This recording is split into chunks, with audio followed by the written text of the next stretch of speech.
Hello and welcome back to the Will Talk podcast. My name's Matt Neef and we're here with a very special episode today. It's not very often that we get to actually catch up in person to record episodes, and very excited to be joined by two of my very favourite people in the world of cycling. Gracie, Elvin, hello. Hello, so good to be here in person. Nothing like a face-to-face pod and catch-up, and at the Hilton, no less. That's right. We'll set the scene in a moment. And Georgie, Howe, hello. Hello, Matt. Hey, Gracie. It's great to be here. Thanks for bringing me on. Georgie, do you want to set the scene for us? Yeah, well, I mean, Gracie and I have both been on the other side of the scene that we're looking at right now, the Hilton buffet. It's infamous. Horribly consistent. It's a lot. I don't really miss those buffets, to be honest. I've been getting Uber Eats. Yeah. Ditto. I think last night I had, lovely Mexican. I don't think you get that at the Hilton buffet. For those that aren't familiar with the tour down under, the Hilton Hotel is really, I guess, the epicenter of the race. It's where all the riders stay, women's and men's riders. And so it's kind of feeding time at the zoo right at the moment, isn't it? Yeah, definitely. The riders are there. I mean, the men are still, pretty strict on what they're putting on their plates. Lots of like rice, high carbohydrate food, where I think the women after today, they're taking a bit of a breather. I actually don't know if all the teams are eating here tonight. I think quite a few will be out there celebrating. I know EF's out for a celebratory dinner, similarly with Canyon. So we're gathering here at the end of the women's tour down under. It's been 3 days. It feels like it only just began, to be honest, but there's a lot to talk about in just 3 stages, so we're going to break that down. But Gracie, I wanted if you could talk about your week so far. You've been on commentary for TV, right? Yeah, my week's been pretty full on, so I get to wear a lot of hats here in some ways. They get me to do the pre-race interviews, which is always fun, but it's harder to get stuff out because, riders are being coy, but they're also nervous. They're getting ready as well. You're trying to weave your way through the buses and trying not to accost people when they're still half dressed, trying to ask permission first from the media office so they don't get pissed off. But yeah, I've got some good interviews, and then I'll do a short intro to camera that they'll use in the coverage, which I am finding very difficult at the moment because my brain is not great with current baby life, so even just remembering a few sentences has me stumped for have to do a few takes, and then they chuck me in the commentary booth for stage 1. I think I was only in for about 20k. Stage 2 was a good chunk of the race, and stage 3 was most of the race, which was awesome. Get to work with Matt Keenan and Anna Mears, and that's a really fun duo. Then jump back out again with 10 or so K to go, make sure I'm all mic'd up, ready to go, and then get the post-race interviews as well. And they're the good interviews because everyone's pumped. You get the emotion. Yep. It's chaos on the finish line. I'm getting stepped on. I'm trying not to step on people. And the final stage is always the best interviews too. So I really enjoyed that this afternoon, just getting all of those reactions at the end. And, it's not just about the overall GC winner. I got such a great reaction from Alyssa Pilates today. I love those moments. So that was really cool. Yeah, I'm stoked for Alyssa. We'll talk about that later. But Gracie, I was watching the race all weekend, as was Matt, and you did a fantastic job. So you say you might have forgotten some sentences, but you did a great job. Thank you. Yeah. Georgie, what are you up to this week, and what does your year kind of look like for those that aren't following your story? So I've come to Adelaide for Cycling Christmas, otherwise known as Tour Down Under, and for the most important part of the race, which is the women's race. So I arrived here on Thursday and was lucky enough to be invited by Live Cycling, who I'm working with for 2025 as an ambassador, to the new TT launch. So the new Live Vow TT bike for time trials and triathlon, it looks amazing. To have a disc brake TT bike is going to be a game changer. The control that we'll get in those races is phenomenal. We did a wet TT at the Tour de France in 2023, so to have disc brakes in that would have been very nice. But yeah, and then after that, I've just done a few media commitments, such as with you guys, and then I was able to commentate this evening at the Pro Velo League. They had stage 2 of the SA Kick It. So the Pro Velo League is a 6 race, I believe it's 6 races, and the winner of the overall series will then get a contract with the Live Alula Jayco development team for the rest of the year. Yeah, very cool. I think we'll talk a bit about that later on, but that's a very cool initiative. I also want to say ditto to you, Georgie. You did a good job in commentary this evening as well for that criterium. I was really enjoying the duo of you and Matilda Reynolds. That is a good duo. Oh, thanks, Gracie. Yeah, we had a lot of fun. Tills is always great to riff with, so she made it easy. Let's get to stage one. And there's, as I said, a lot to talk about in just 3 stages of racing. But stage 1 was billed as a sprint stage, the only real sprint stage of the race. Except it didn't really end up that way. We had Alyssa Pilates off the front for a while and a really good move, and we'll talk about her. She's been great these last couple of days. And then Danique Hengeveld from Sarah Tiz at WNT, who attacked with about 50 kilometres to go. And it looked like your kind of classic doom breakaway, didn't it? But it didn't turn out that way at all. Well, she was kind of dangling off the front for a little while, wasn't she? She only had about 10 seconds for quite a few kilometres. And like you said, it was like, it's not going to go anywhere. The bunch is just trying to decide what they want to do. There was a few other attacks. And then suddenly they sat up. Yep. Some of those teams were not happy with who was trying to get across, and that kept getting neutralised, and then suddenly that gap just blew out. She looked really steady and solid on the bike. You could tell she'd done a lot of work in the off-season to be here in good shape, and we know a bit of that backstory. She didn't have a great year last year. She had a really bad crash early on in the season, and then she didn't get re-signed by the DSM squad, which was really disappointing for her. So she would have put a lot of work into getting back on track, and even in that post-race interview she alluded to the fact that she was on a team that a bit of a step down. So that was kind of interesting to hear those words. But that team would have been happy to scoop her up, and I think we have seen over the years in men's and women's cycling, sometimes you just need that shake up to get the most out of yourself as well. So she might, barring crashing again, she might have a better season on this team than she would have in a bigger team like DSM. Georgie, I wonder if you can talk a bit more about Danique's story. I know you know her pretty well. Yeah, I got to know Danique pretty well when I went to visit her and Megan Armitage and a bunch of Aussies that Matt Dinham, they all live in Nice. So in August I took the opportunity to go over there and do some riding. Phenomenal riding. If you've ever been to Nice, get on the Côte d'Azur. It's absolutely beautiful. Yep. I think Tiff Cromwell posted a fair bit about it on her stories, but if you can get there, it's amazing riding. So I was lucky enough to head over there, and I hadn't really met Danique prior to that. I've met her at a few races. We'd been in Gruppetto together, and shared a few snacks over the days. But she was fairly stressed about the fact that DSM weren't looking like they were going to re-sign her. Didn't really know what her options were for the next year. And then on a ride one day I see her coming towards me, and she's waving her arm in the air, flagging me down, and she's like, Georgie. I'm like, what, Danique? What's going on? She's like, I just got my agent just called. I got signed with Sarah Tizzett for 1 year. And the relief, there was excitement, but relief was probably the main emotion that she felt, because she is a rider of such talent. So she really deserves that go around. And similarly with Alyssa Pilates, I think they're both riders with huge talent, and they really put themselves in the shop window this week.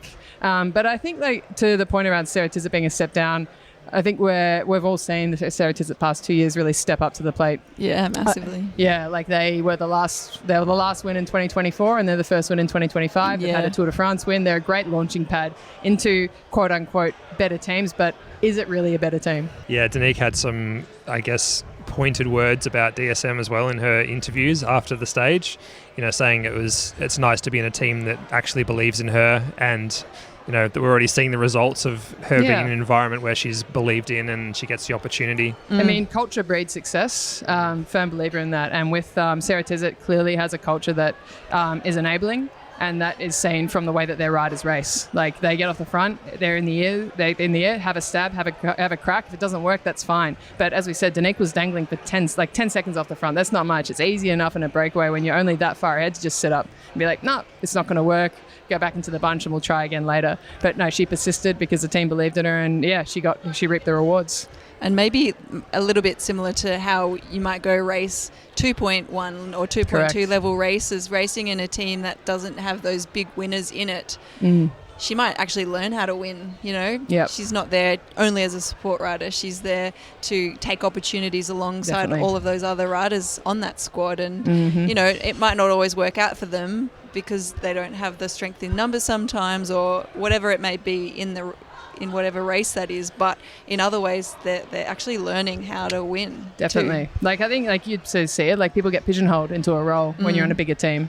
It's like you're a domestique, or you're a climber, or you're a sprinter. But I think she even said in a post-race interview, I got to race like a 19-year-old again. Yeah, that's really nice. Which was really nice. Very cool to see.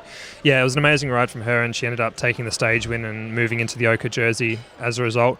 We need to talk about that chase just for a little bit, though. Yeah. Yes. She got a little bit of help from the peloton. It's probably fair to say. I mean, the chase was very strange. We had, it looked like a couple of teams committed, like Canyon SRAM committed a little bit with Tiff Cromwell and Chloe Dygert doing a lot of work.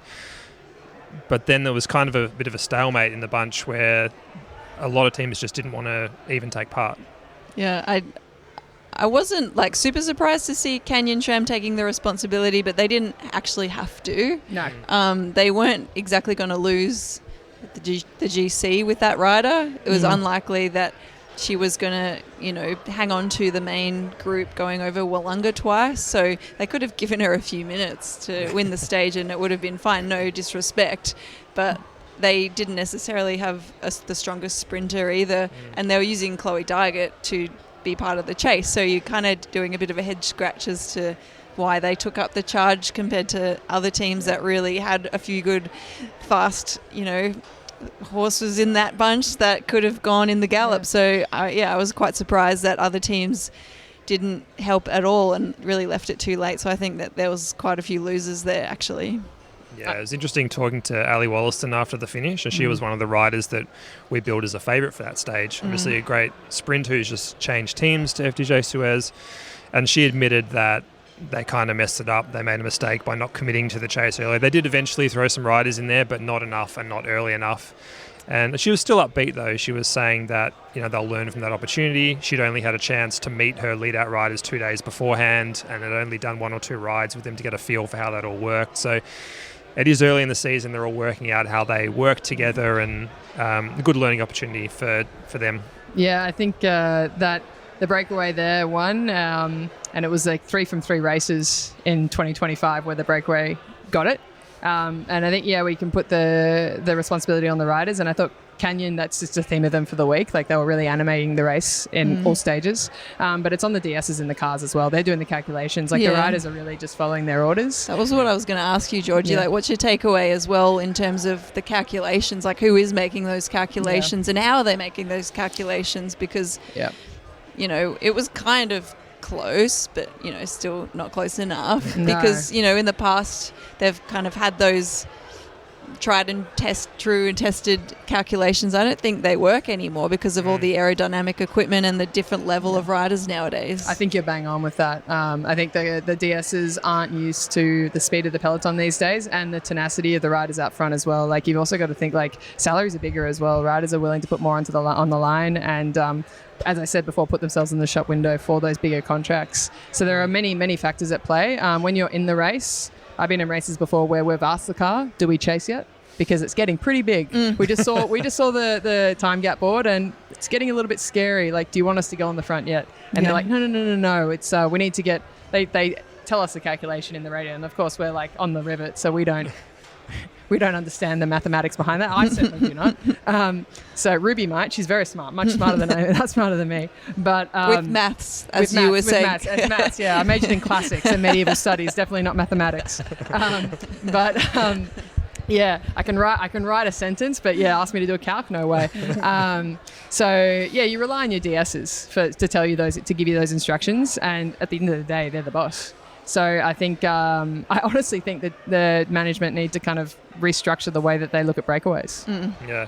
I had a chance to chat to Gene Bates after the stage, who's the DS of Livell Jaco, and asked him why they didn't commit to the chase. They had Georgia Baker there, they had Ruby there as well as chances in the sprint. And he just said they made the calculation, or they took the risk and thought that the break could be caught, so they didn't want to invest anything at all in the chase. They wanted to save everything for the lead out. And he was like, well, that's kind of the risk that we took, and it didn't work today. He was very philosophical about it, but I don't know. I think, honestly, if you back your sprinter, you chase. But also, there's only one sprint stage in the tour. Exactly right. I was surprised how not conservative the whole pack was, because I'm surprised that they were letting anyone up the road, even just one rider that technically wouldn't have been a major threat and easy to pull back. Like, I just thought that there was so much motivation for the main and pretty much only bunch sprint of the tour. And like a picturesque sprint as well, because the media team plenty of material for the rest of the year to win on Aldinga Beach, you know. But it wasn't really until Canyon started to light things up that everyone it was almost like they were a bit of a dream state. They were just a bit of a trance. It's like, oh my gosh, we're racing a bike. So then we better start tacking off the front now. Should we talk about Alyssa Pilates now? Yeah, please. We mentioned before that she was off the front early in the stage and eventually got caught. But, I mean, she's another rider who's got an interesting story. She's had a really rough few years and I think she spent 2 years with the Willunga Hill World Tour team and then spent last year with the Continental team and is now back racing at a domestic level in Australia. But she really put on a great show over the last 3 days to really put her hand up and put herself in the shop window, as you said, Georgie. Yeah. I mean, I was lucky enough to live with my landlord, i.e. Alyssa Pilates, for the last 2 years in Spain. She might be 21, but gosh, she runs a tough bargain. Those utilities, man. No, she's fantastic. And look, she has had, as I said to you, both of you, it's hard to put into words the struggle she's had in the past 2 years. From crash at Lavernier to difficulties on the team to bad luck in races to basically, at the end of the day, just people not having faith in her to execute what she feels like she can execute. And I'm really happy to see her in the shop window and getting up the road, getting those QOM points. I think it was a fantastic goal for her because I think you guys actually said on the commentary for her to get the QOM is a QOM jersey in a race like TDU is far better than like winning a stage is great, but like to be able to say you won the QOM jersey in a race like TDU is a phenomenal achievement to say you've got a jersey in that. So she's it's a great move for her career. She's now coached by Nick Owen, who is my coach, coaches Ruby Resman-Gannon, coaches Luke Plapp, so he knows what he's doing. She's switched to him this year. She's back in her hometown. She's got the support there. She feels comfortable. She's confident on the bike. Put very simply, people just believe in her again, and it's amazing what that does to someone's performance. So I wish her all the best for this year. She's going back into the Pro Velo League races, so ironically, she could end up back on the Willunga Hill Continental team. Wouldn't that be funny? Yeah, it's tough though because she's missing the first series, and that's a bit of a tricky thing with the timing this weekend. Is a couple of riders had to choose one or the other, but I think she made the right choice in coming here to represent the ARA Australian national Agreed. team because you can't buy that exposure, even though the Pro Velo Super League is getting, coverage, and I think that's fantastic that SBS is broadcasting that. It's a whole nother level to be showing yourself here, as you said, it's in amazing. the shop window at the TDU. So every day that I saw her here, you could just see that emotion in her eyes, that I don't want to say desperation because that's not a determination, positive word. Determination. That's a really good word. Thanks, Georgie. I can verbose. Yeah, she's just that real want to still be here, and I have a lot of respect for that because to come through a few years like that, cycling's such a cruel sport, and to have knock after knock, and to still want to be here and to still put in all that hard work. It's a real credit to her character to do that, and you really have to believe in yourself, but you need other people to believe in you too, and it's really also great that she's chosen to surround herself with people that are also backing her as well to just give that little bit extra boost because doing it alone is bloody tough. It is. I'm very proud of her, and I can't wait to see what she does next. I'm sure we'll talk about her again when we get to stage 3, but great ride from her. Stage 2, wow, lots to talk about on stage 2. For the first time in the history of the women's race, we saw 2 ascents of Willunga Hill to finish the stage with. It was a really hot day, and I think we can start by talking about Little Trek. They really took the initiative on the day and really showed that they backed not only Amanda Spratt but also Neef Fisher-Black, and those two are really impressive both times up the climb. I like that they tried that. I think the gamble didn't pay off, but I think for this race it was worth just laying their cards on the table and just doing that because sure, they didn't get the result they wanted on the day, but they're building trust in each other. They're building trust with their teammates for the rest of the season, and they're not just sitting back and waiting for the race to come to them. And I think if it was at the Giro and you knew that SD Works was, impossible to beat, you wouldn't do that tactic and we'd be more critical of it. So I'm actually not going to be that critical of it this time around because I think it was worth trying. They didn't whittle the group down as much as they would hope. But I think that they had a plan and they stuck to it, and you can then debrief that and see how you can do better next time. So I thought overall that tactic, the first ascent up Willunga, was quite good. And we saw Fisher Black come to the front as soon as the road went up, didn't we? And that was, impressive ride from her, but particularly so given that she'd crashed about 20 Ks earlier and what looked like a pretty heavy fall. Yeah, she looked like she was grabbing her wrist. Did it look like she was, to me, it looked like she was grabbing her wrist when she crashed in that. That was, I think Fliss from Trek also came down in that one as well. Looked pretty nasty. But, she really took the race by the bull by the horns going up the climb and Spratty on a wheel, and then all of a sudden they swapped off. Yeah. And then we were guessing again. We're like, who are they racing for? Yeah. That was a strange moment because it looked like as soon as Neef was on the front, it looked like we had our answer. They were riding for Spratty, and then they were swapping off like you said. So they got to the top, and there was probably about 20 riders still left in the bunch, and I think they were hoping there'd be a bit fewer than that. Yeah, I think they had to then quickly reassess that situation.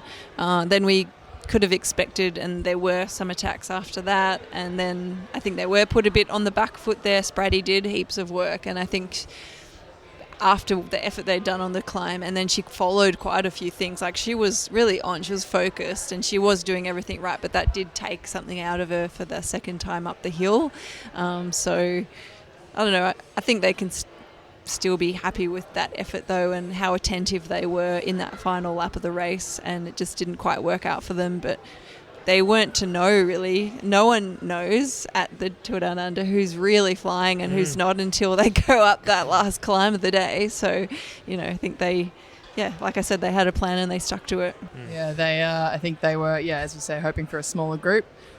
Maybe, I spoke to you about this, Matt, maybe if it was like a high mountain stage and they were doing that going up a 40-minute climb, it would have been a different story. But 7-minute climb, which is more or less a pinch in the World Tour terms, is a bit tougher to cause that separation. Yeah, I got a chance to speak to Neef after the stage, and for starters, she was really quite shaken by how it had all gone. I think the crash and everything kind of caught up to her, and the frustration of not getting the result she wanted. But she was just saying that the climb wasn't hard enough, which I think to anyone that's ridden Willunga Hill, you're probably think that's quite a funny thing to say. But for her, she was saying 5, 6, 7%.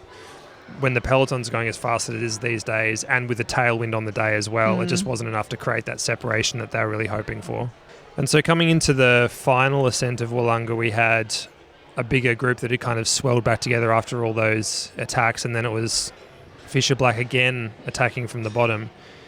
And then it wasn't too long before we had a group of 4 that came together out front, which looked like the winner was going to come from that group, which it eventually did. Yeah, I must say, Naomi Rugg almost did not get onto the back of that group. She was like, we've seen Anna Meek fight the bike in the past, but that was like a whole new level of fight in the bike. I spoke with one of her teammates, Megan Armitage, after the race, and I was like, mate, I thought Naomi was going to drop so many times from that group. And Megan was like, yeah, so did our DS. He was saying in the radio, he was like, Naomi, it's okay. If you can make it. But if you need to drop, that's okay too. Because they thought multiple times that she was gone. Yeah. But credit to her, she stuck in there, made it to that group of 4 with, was it Silka Smulders, Shabby, Neef. Yeah, Shabby was in for a bit, but it was off the back. But yeah, Neef Bradbury, Neef Fisher Black, Smulders and Naomi Rugg. There was a great line in TV commentary. I'm not sure if you were on at that time, Gracie, but Matt Keenan said that Rugg wasn't riding the bike up Willunga, she was kicking the bike up Willunga. Brilliant line. That is good. I wasn't in the box anymore by that stage. I was waiting to get those interviews, but yeah, such an exciting finish. And Georgie, why do you think she was fighting the bike so early in the climb but able to win on it? Is it the nature of the climb? Does it flatten out a little bit more? Did they race it to her advantage in the second half of the climb? Like, how does someone rectify that situation? Yeah, I mean, I think she's I was speaking to a teammate of hers just before you walked in on us having that conversation, Gracie, and I asked her the question. I was like, do they want Naomi to come in on form for this race? Like, and she said, well, our DS has looked at the profile and they thought you know what, she's like stage 3 for sure has got her name written all over it, but stage 2, if she's on form, she could possibly win. So they were working towards this race being a target of hers for the season, and clearly she came in form. And I think she backed her form coming into this stage, and so when she was dangling going up Willunga and those attacks were going, I think she just really dug in and used grit and determination to get to that wheel. And I mean, you know, when you're in the race, you just like, that wheel in front of you is just your target. So like, you just fight hands and knees to get there. And then I don't know if it was also a bit of foxing on her part as well, to kind of show the other teams that she was really struggling to downplay her form. I mean, that could also be a factor. So that way they're not too concerned with her kind of sitting on the back there. But yeah, I think she rode really smartly, and it was brave. I thought it was very courageous.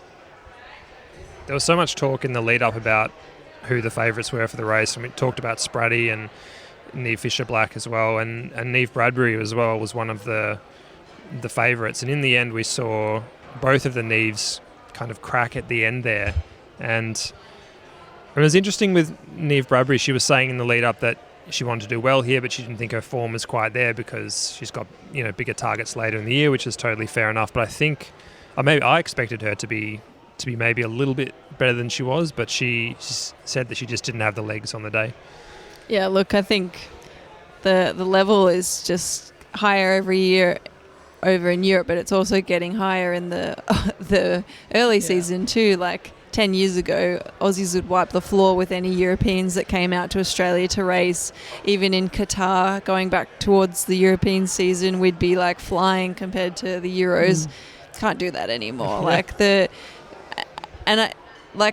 Also, no disrespect, but the Aussies are slipping down the results sheet more and more every year that we have the Tour Down Under. And it's not that we don't have the talent, but it's just that you can't expect them to just win, you know. And she's probably, I'd love to see her numbers on year, because she's probably stronger and fitter than she was last year.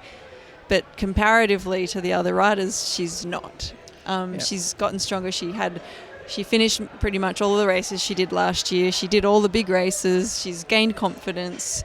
She's still so young. She's probably is stronger, but like everyone else is getting stronger too. So I don't know. Maybe she thinks that she doesn't have that edge, and for sure she wouldn't have done those finishing touches on her form and her training, because that's what she's going to be doing later this year, sharpening up for those bigger Euro races. But yeah, she was really close. But you need to have that edge, even if half the peloton is quote unquote not at their peak. Yeah, I think if you're a team and you're coming in with an Aussie and it's Tour Down Under, you want that Aussie to target that race. So you want them to come in on good form. She didn't race nationals, so maybe we took that as an assumption that, I don't know, maybe she was resting her legs and saving herself for TDU. So if you're doing that, you kind of need to deliver on that pledge. Yeah, sure, there might be some races coming up, like the Grand Tours and later in the year, that she could be targeting, but I would assume as an Aussie, one of the only Aussies in that team, they'd be targeting her for that win up Willunga. I don't think anyone would have predicted that we'd have an all-European podium on the Willunga stage. No. Now, all the favourites we talked about were Aussies or Kiwis, and like you said, that they've, you know, in the years gone by, riders from here do have that advantage. But you know, heat training, you know, Rug talked about that in her, spent an hour a day doing heat training for this, and I'm sure other riders did as well, because we had Rug in first, and then Silke Smulders in second, and then Otterstad in third. So I certainly wouldn't have predicted the podium. A Swiss, Dutch, and a Norwegian walk into a bar. That's the start of a bad joke. But it would have been like the weather that I saw, like some of Silke's training, and it was grim conditions in the Netherlands. So for her to get acclimatized to the heat that they were no doubt experiencing on Willunga, that's some effort. So that result left Noemi Rugg with the 10-second lead coming into the final stage, and she was saying afterwards that she felt quite confident that, you know, her team would just ride the front on the final day, and it should be pretty good. She had enough of a lead that she thought it would be fine. Interestingly, Spratty was saying when we spoke to her that it's quite a difficult day, the final day, which we'll get to, and that it was still very much wide open. And I think that was the feeling coming into it, that with only 10, 15 seconds separating the top couple and 13 riders within a minute or something like that, that Stirling circuit 5 laps of it on a hot day, just about anything could have happened coming in, I think. Yeah, I think, we were expecting an aggressive stage with GC that close across just over the top 10. I've raced this circuit in different versions over the years. It's definitely harder than it is on paper, especially add in the heat. There's not one bit of flat road. There's not one bit of straight road. You can get out of sight, but it's also quite fast in sections, so it's hard to get away. But I think the bunch was somewhat pacified by the heat today. It wasn't as aggressive as it could have been, but I think there was still quite a lot of action. Yeah, it's a very tough course for a break to go. I think we talked about this last week, in the sense that, you're either going up, you're going down, the speed's so high. It's easy to keep momentum and not let a break go. It's easy to slip off the front, but then that's brought back quite quickly. Honestly, I was a bit underwhelmed by the stage there. I thought it would have been a bit more on. I loved watching it, but I thought there would have been a few more fireworks, a few more teams playing tactics off the front in terms of the final GC. I think we'll talk about EF's tactics in a bit, but I was disappointed to see Naomi on her own for the final 3 laps, pretty much. I mean, anyone that hasn't seen it, Rogue ended up winning winning the race overall with 3rd on the stage. But she was saying afterwards that the first 3 laps of the race were much easier than they were expecting. And even with that, we saw EF on the front quite early on, to the point where they'd burned up basically all of their riders, as you mentioned, Georgie, and it was just left to Sarah Roy basically for the last couple of laps to support Naomi there. Yeah, and then Jaco had numbers up the front. I was talking this to a friend of mine, even if you're dying, if you're on the limit, but you're around your team, just by virtue of the visibility of having a team near the front of the peloton all together, is a deterrent to attacks. It's a deterrent to another team. So Naomi, when she saw Jaco all there, she's stressed. She's concerned about what's going to happen. I mean, you never know. They could all be on the limit, but if they're all together, that's still a deterrent to any EF trying something. And honestly, I think Jaco missed an opportunity to try something, because Naomi was indeed isolated. So they might have been on the rivet. You never know. But I thought they rode really well. And I think I would have liked to see Naomi with a little bit more support, because she covered moves solo. Yeah, she did. Yeah. There was at least 2 attacks there, one from Spratty and one from Ruth Edwards, where she was on the front having to chase it down herself. Yeah, it was, and she was, that characteristic fight in the bike. So that just might be her style that we're going to have to get used to. But I think she did a lot of work to cover those moves alone. I would have liked to see Kadzal or Henrietta Christie up there, their 2 fellow climbers, to kind of help her out in that point of the race. I got a chance to chat to Sarah Roy afterwards, and she obviously put in a really good ride there, chasing down a lot of stuff and supporting where she could. But she said she was actually quite disappointed with her ride. She wanted to be there at the end to help do the lead out for Naomi as well. So she felt like she kind of could have done more, but she put that down to the fact that she had to work earlier. And she was talking about how it is quite a young team that they have here. It's a developing team, and that they probably did go to the front a bit too early, and they spent a lot more energy than they needed to, and that some of the younger riders need to learn about being at the front but not on the front, and not getting a little bit too excited there. And I really got that sense from her of, the real kind of road captain there, and a rider who's really nurturing others there in a new team and a new role for her at that team. But I still thought she was really good today. I think Roy, we're all our own harshest critics. So, and Roy has been in the peloton enough to really nitpick her performance. So I don't think it's a surprise that she was hard on herself, but she needn't be. I thought she rode quite well. Should we talk about the final sprint?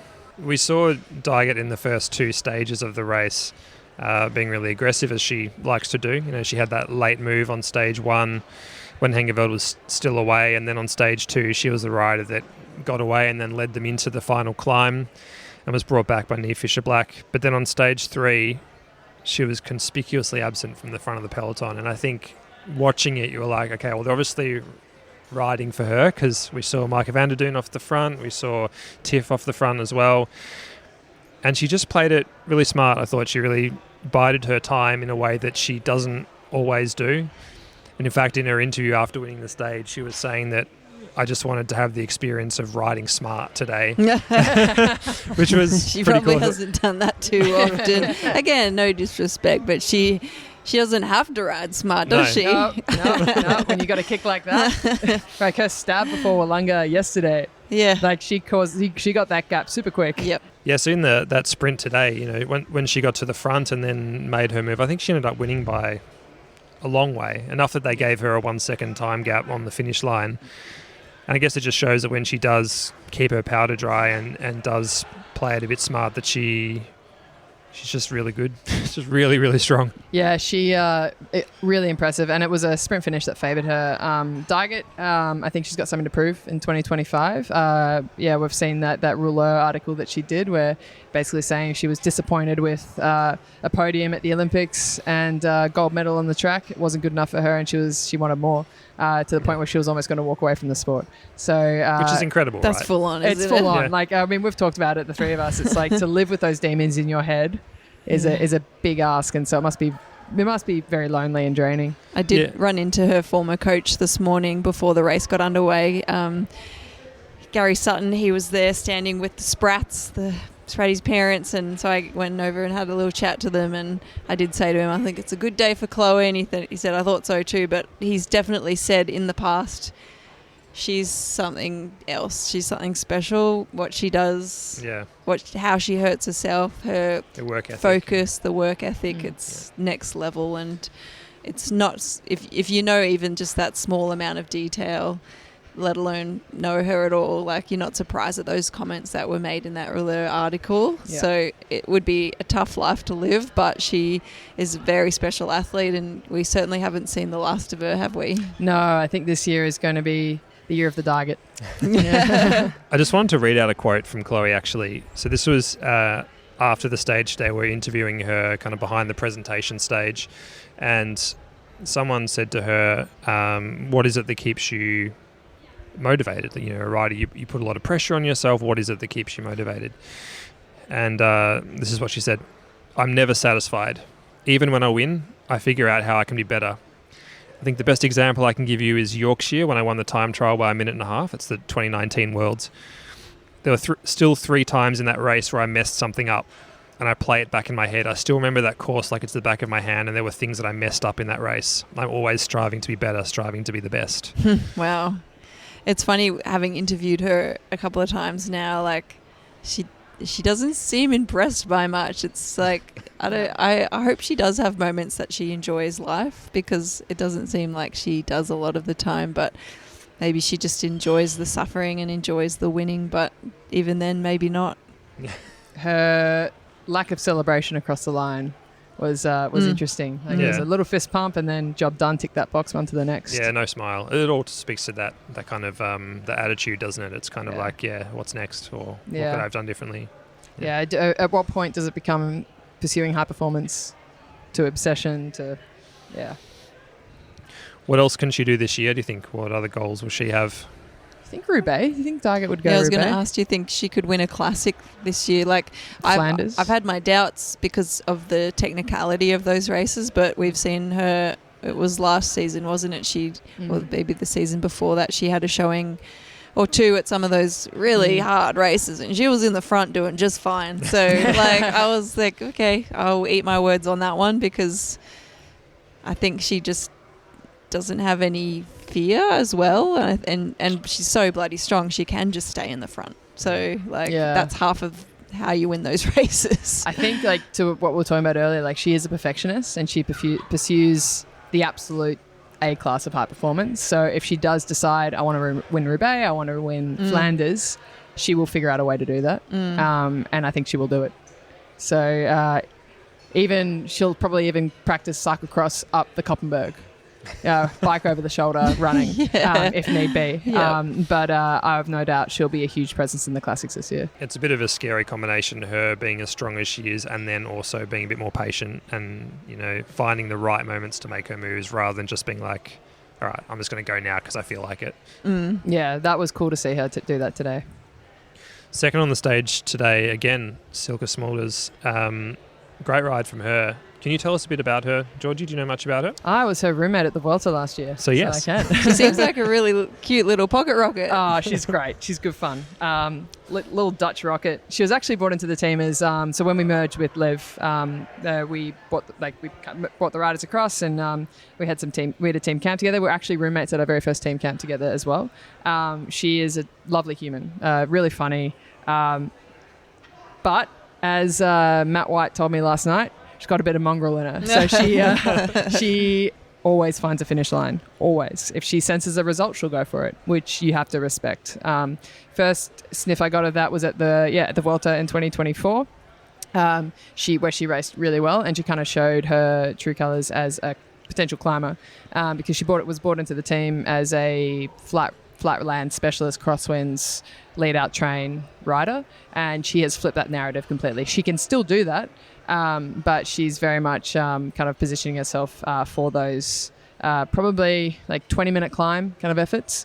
It'll be interesting to talking to Matt about it. It'll be interesting to see how she goes in the longer stage races, so the Grand Tours. Clearly she's quite strong over the 3-4 day tours. She was quite good in some of the Spanish races last year, but it'll be interesting to see how she goes in 2025. I think the team will put a lot of faith in her. She is still young, just at 23, but I think she's got a cool future ahead of her. And yeah, she is an out and out racer. 100%. Would they have been a bit surprised by her performance this week, do you think? Or No. would they, not at all? No, I think they very much knew what she was coming in for. They wouldn't have flown her out here had they not. Because, some might not know, but Letizia Paternoster has an Australian passport, so she could have very well come out here. But I think and she wanted to. She even offered to be Swanee at Australian Nationals one year. She was very keen, eager to help. But we're like, Letty, you realise you have to feed from the left side of the road, not the right. And she's like, oh my goodness, I can't do that.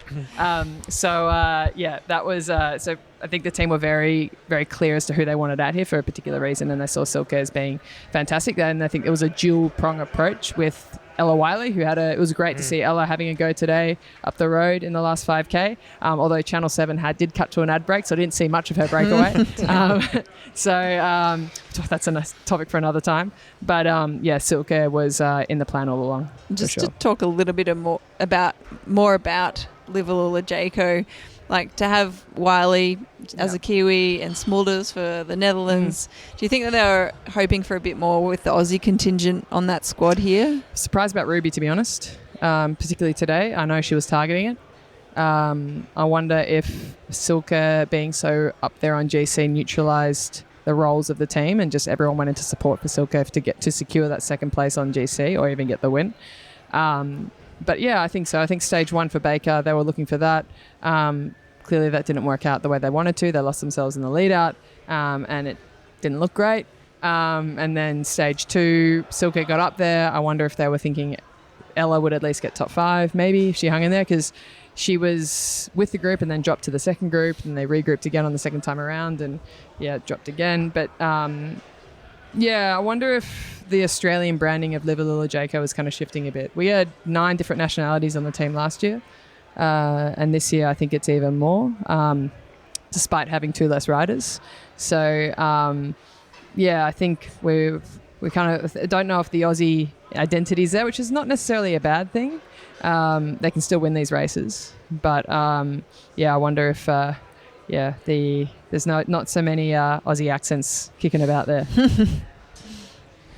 Let's talk more about Noemi Rugg. She, even though she was isolated throughout the last part of the race there, she still managed to get up for 3rd in the sprint and secure the Oka jersey, which was a fantastic result from her. Kind of interested about the sort of rider she is, because she's obviously a rider that's been around for a couple of years. She's only 23, but she turned pro with Jumbo-Visma a couple of years ago. Changed teams last year, and now started off the season so well. But I was interested this morning when she said at sign-on that she still doesn't know what sort of rider she is. I think we sort of see her as a strong all-rounder with a lot of potential.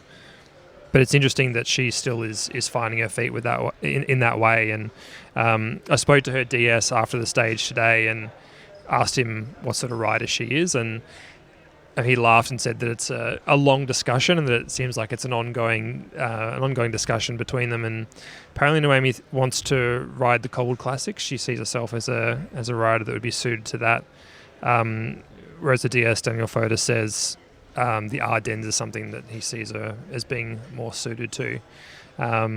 Which is clearly a great strong all-rounder that's got lots of potential and could kind of specialise in whatever direction she chooses over the next few years. It's really tough to have that complement of skills, isn't it? Like, that's less common to be able to sprint and climb. Like, that's a Vollering combination, isn't it? Yeah. And that she's, the Swiss Vollering. It might be good to see a new talent come into those top ranks that can really challenge some of those big one-day races, as well as some of the tours as well. So, it's kind of interesting that she doesn't quite know yet how to define herself. Sometimes you definitely know yourself what you're capable of, even if other people don't see it, and then sometimes you don't. Some people might need to point it out, and Annemiek van Vleuten was actually a good example of that, of having Jean Bates go, no, you're a climber, let's do this, and put a few years into her becoming a top climber and time trialist, because she actually didn't think that she could do that that early on. So I'm interested to follow that storyline, actually. I think it's cool though that we kind of keep it open, like that she does have the freedom to kind of race a race how she feels like she wants to race a race. Like if she wants to race a Cobbled Classic, maybe not like the Pana, but like something like Flanders, I feel like she could do really well in, and then maybe go across to the Ardennes. Like quite a few riders do like the Flanders race, and then they pop across to or Flanders get Wevelgem, and then they pop across to the Ardennes. I mean, last year she was really good in the sprint races. I think she was their first win of 2024, and now she's their first win in 2025. But last year it was in a sprint race in Spain, and this year it's up the top of a hill, like 7-minute climb. So yeah, I think it's a shifting definition, and I think she should let it shift. I don't think she needs to define or pigeonhole herself quite yet. She kind of reminds me of, I think it's Sina Fry, the mountain biker, the Swiss mountain biker. Yeah. Just that stature and the punchiness, but obviously the cross-country mountain bikers have a massive VO2. Yeah. I don't know, they build them different over in that country. Oh, they sure do. You should get like Kim Kadzar was doing 40/20s with her a few days ago on their like pre-ride before the stage, and she was like, usually in that session Naomi's going backwards and I'm going forwards, but I was going backwards in that session. Like Naomi was on a seriously good form of legs coming into this race. What does it do for your confidence winning a race that early in the season? Like going over to Europe from here, how is that going to set her up for the year ahead? I think personally it would do a lot for the confidence, but I think it still depends on the culture of the team. And I think if they just go, oh, that was awesome, we can't wait to do X, Y, Z, then you're just going to be on cloud 9 and you just can't wait for the next race. But, Ruth Edwards might be a good example. She won this race as well, but I think she was continually asked to prove herself in Trek, and she was still in the support roles because of the other stars on the team, and it didn't actually go that well for her, and I think that was a really frustrating position to be in when you're like, I won a World Tour race at the start of the year. What more do I need to do? So, yeah, I think it can vary, but I think on EF, that's a nice environment. They're not stacked with stars. They're stacked with talent, no doubt, but I think that whole team will take confidence away from that. Yeah, JV, Jonathan Borders, did a post about how he flew all the internationals to Australia business class, like men and women. It's extravagant, but he made the point of we're investing in our riders and we want to show them that we care about their performance, and it's paid off. I think when the high performance of humans are your core business, you need to invest in those. And you need to nurture them in order to reap the rewards. You can't just plug and play anymore. The World Tour is far too hard for that kind of culture. So I think EF has a really nurturing culture. They take athlete care very seriously, and I hope that they don't do what Trek did to Ruth, or I think what Human Powered Health did to Daria Pikalik when she won the first stage of TDU. that, not pigeonhole, sorry, I need to stop using that word. I need to expand my vocabulary. But, they need to, give them the freedom to take this win as an example of their performance and their form, and to use it as confidence moving forward. Just circling back to Alyssa Pilates, we talked about the QOM jersey before, but that ended up being a really exciting battle partway through the stage there. Between them. Yeah.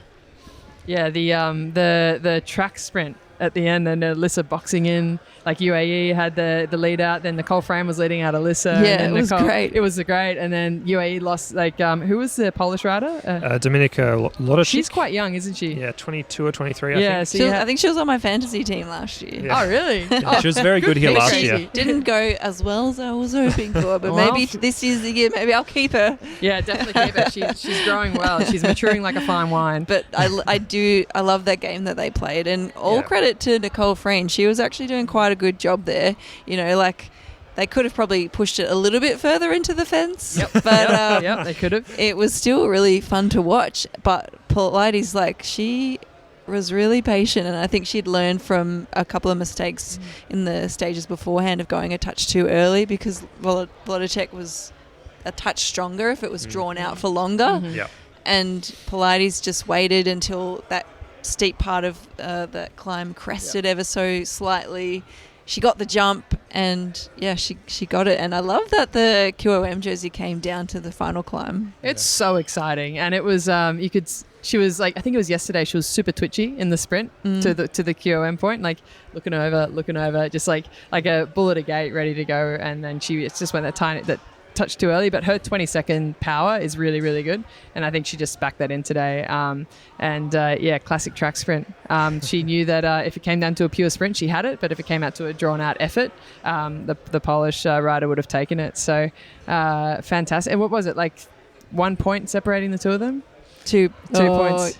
Yeah. It was 2 points at the end. It was tied. Yeah. That's a good battle. That's a good battle within a battle. I like that. It was good, but I think, we see in men's cycling for thousands of years now. Thousands, definitely thousands. Put that on record.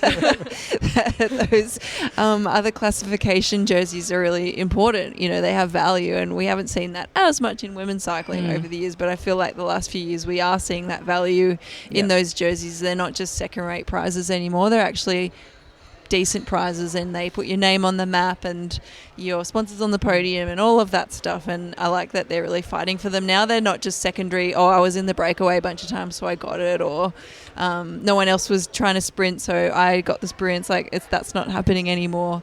And interviewing Alyssa at the end today, just so much emotion. It was such a nice interview. Emotional. That was such a lovely interview. It was really sweet, and I was trying not to make her cry too much, but it's very hard. It's good for TV to get a bit of emotion, so I wasn't holding back too much because it was good for us. But sorry, Alyssa, but no, it was super sweet, and it was nice that Nicole was there for her to hug. And then once we were done with the interview, I gave her a big hug as well, because I just couldn't help myself. She's a big fan of yours. Oh, yeah. So I'm really, so happy for her. So I really hope that this goes into that, task of getting back onto the World Tour. I think she'll do it. And I think with World Tour teams, it's like when you're choosing a university or something, it's not one size fits all with the team. It's not this is a World Tour team, therefore I'm going to thrive. It's the type of team, as we talked about, Danique with DSM, didn't quite fit, but someone like Pfeiffer Georgie thrives in that kind of environment. So I think I'm hoping Alyssa's next foray into the World Tour is in a team that she fits well in with. She said that she's now going to be racing the Pro Velo Super League, which I think we mentioned. I think we should just talk about that really quickly before we wrap up TDU stuff. As we touched on, it's the first round of the Pro Velo Super League happening at the moment, the SA Kick It. And this is kind of, for those that haven't been following it, it's kind of a replacement for Australia's National Road Series. 6 rounds, one here in Adelaide, the Melbourne to Warrnambool, Tour of Tassie, Harbour City GP in Sydney, Grafton to Inverell in New South Wales, and the Q Tour up in Brisbane. And there's been a lot of buzz around it. I think that's fair to say. And I think we're all really hoping that it takes off and that it becomes this real what are they saying, the road to the World Tour, like they're hoping that it will be. I think that